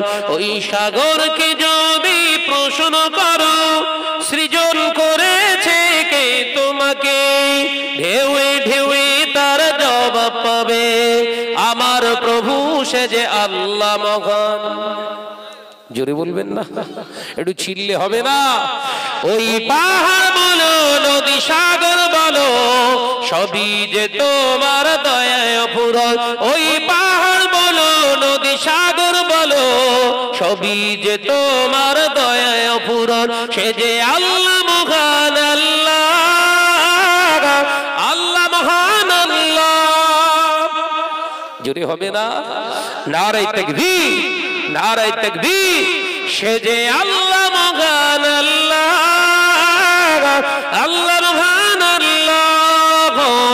পাহাড়কে যদি প্রশ্ন করো, সৃজন করেছে কে তোমাকে, ভাষাহীনাকে জবাব পাবে আমার প্রভু সে যে আল্লাহ মহান। লা ইলাহা ইল্লাল্লাহ,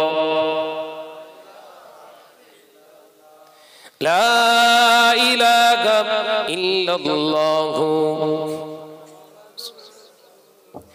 কোটি বিঘিনে নীল আকাশে দেখি অপরূপ খেলা, দিনের বেলায় সূর্যের আলো, রাতে তারাদের মেলা।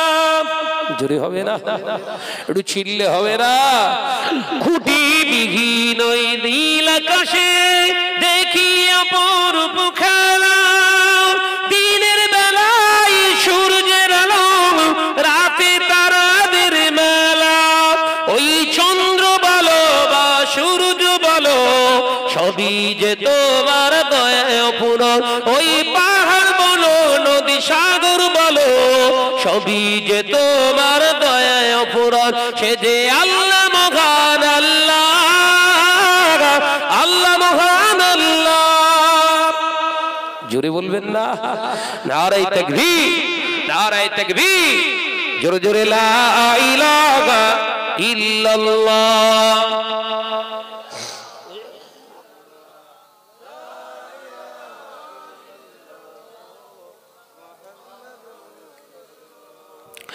সৃজন করেছো এই ধরনী, দিয়েছো কত শতনে আমার, তোমার হাতের এক ইশারায় হয়ে যাবে কিয়ামত।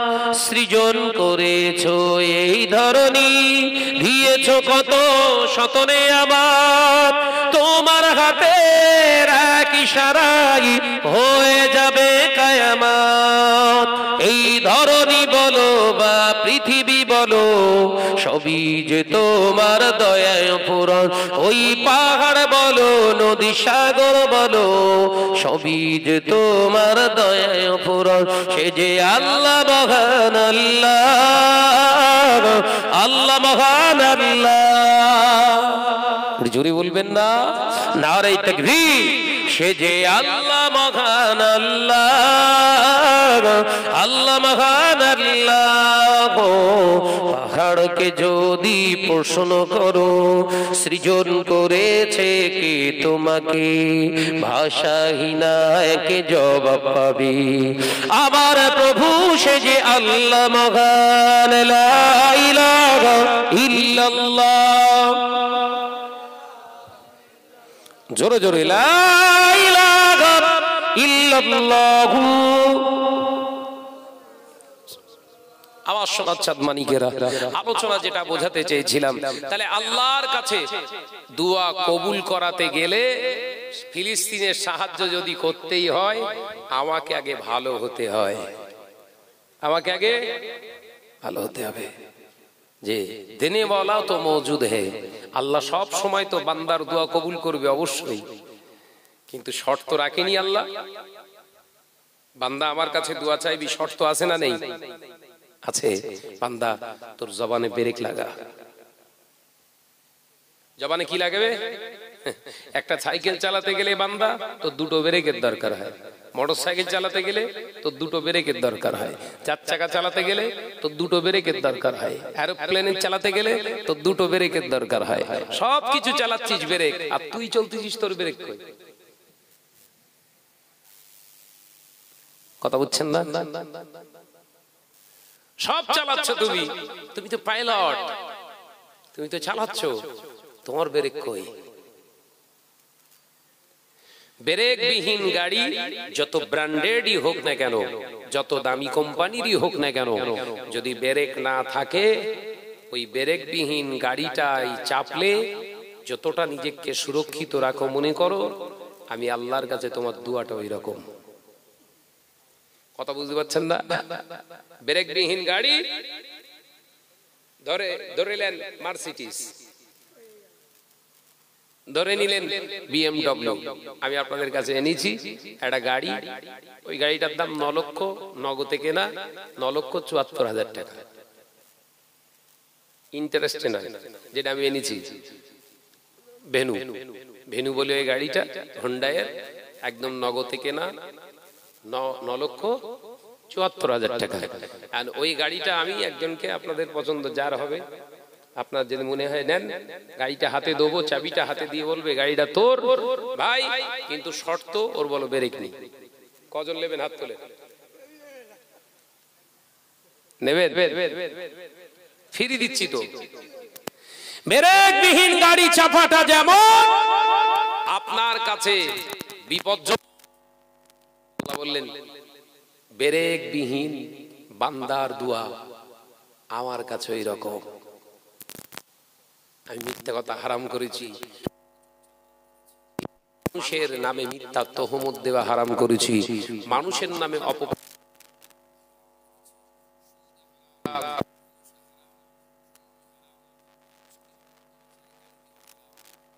নিন্দা করা হারাম, পৃথিবীর জমিনে সুদে টাকা খাটানো হারাম, সব হারাম। বান্দা তো সব আছে, আবার বলছিস ফিলিস্তিনের সাহায্য দাও।